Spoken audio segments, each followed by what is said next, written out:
Հայաստանի Հանրապետության գլխավոր դատախազ Արթուր Դավթյանին, հարգելի պարոն Դավթյան,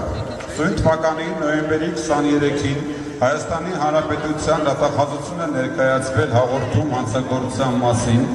որում մանրամասն տեղեկություններ են նշվել Հայաստանի Հանրապետության բարձրաստիճան մի խումբ պաշտոնատար անձանց կողմից Հայաստանի Հանրապետության քրեական օրենսգրքի,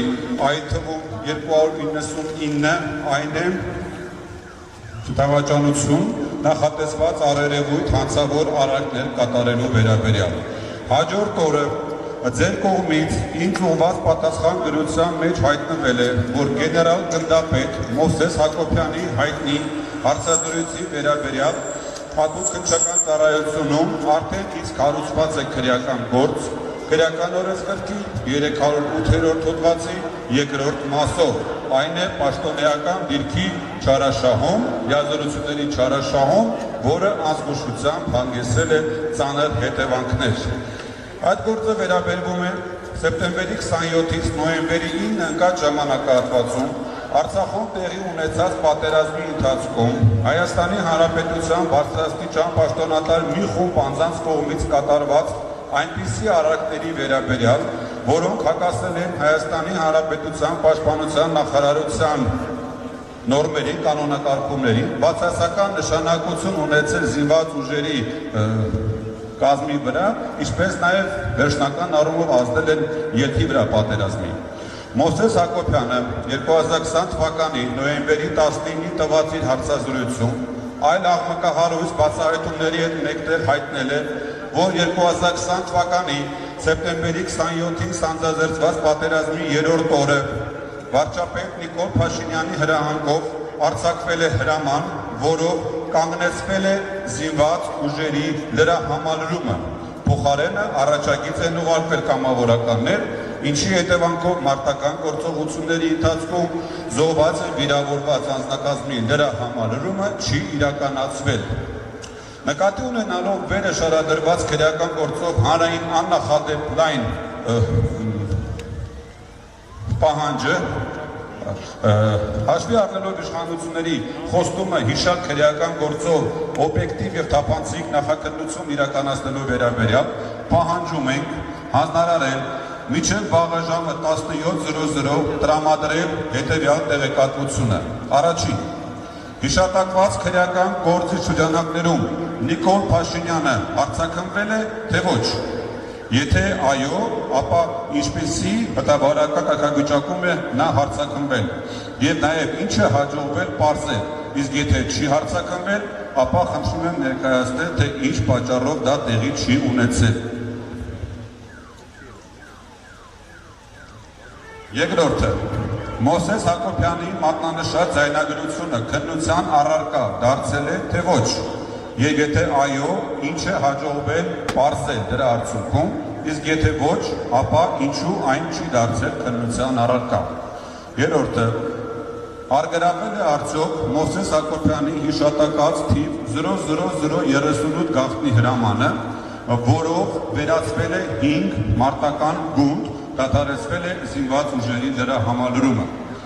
Չորրորդը, պարզվել է արդյոք, թե ովքեր են ներկա գտնվել զորքերի լրահամալրումը դադարեցնելու վերաբերյալ Նիկոլ Փաշինյանի մոտ տեղի ունեցած քննարկմանը, ով ինչ կարծիք է հայտնել դրա վերաբերյալ։ Հիշյալ հարցի շուրջ հարձակնվել է արդյոք Հայաստանի Հանրապետության զինված ուժերի գլխավոր շտաբի պետ Օնիկ Գասպարյանը, թե ոչ։ Եվ հինգերորդ, դարձել է արդյոք քննության առարկա այն հարցը, թե ինչպես է ստացվել, որ զինված ուժերի գլխավոր շտաբի պետ Օնիկ Գասպարյանի կողմից պատերազմի առաջին իսկ օրերին կատարված մարդկային և տեխնիկական ռեսուրսների սակավության պատճառով տագնապային կանխատեսումների պայմաններում վարչապետ Փաշինյանը այնուամենայնիվ հաջողվել է հասնել զինված ուժերի զորքերի կասեցնելուն, ինչ նպատակ է հետապնդել և ում շահերից է բխել թիվ 00038 հրամանը։ Նախորդ նաև ուզում ենք հայտնել, որ նշված հարցերի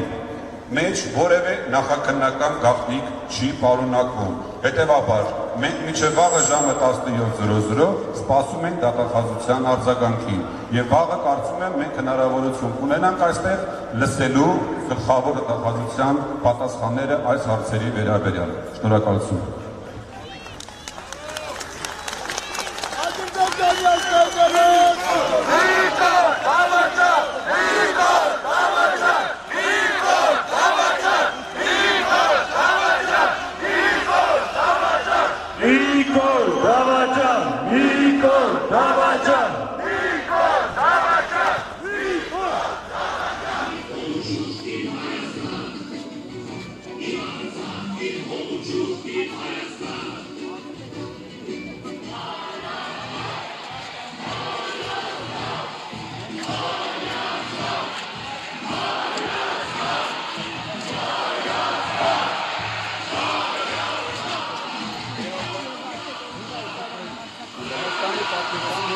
Ամենածանր հանցագործության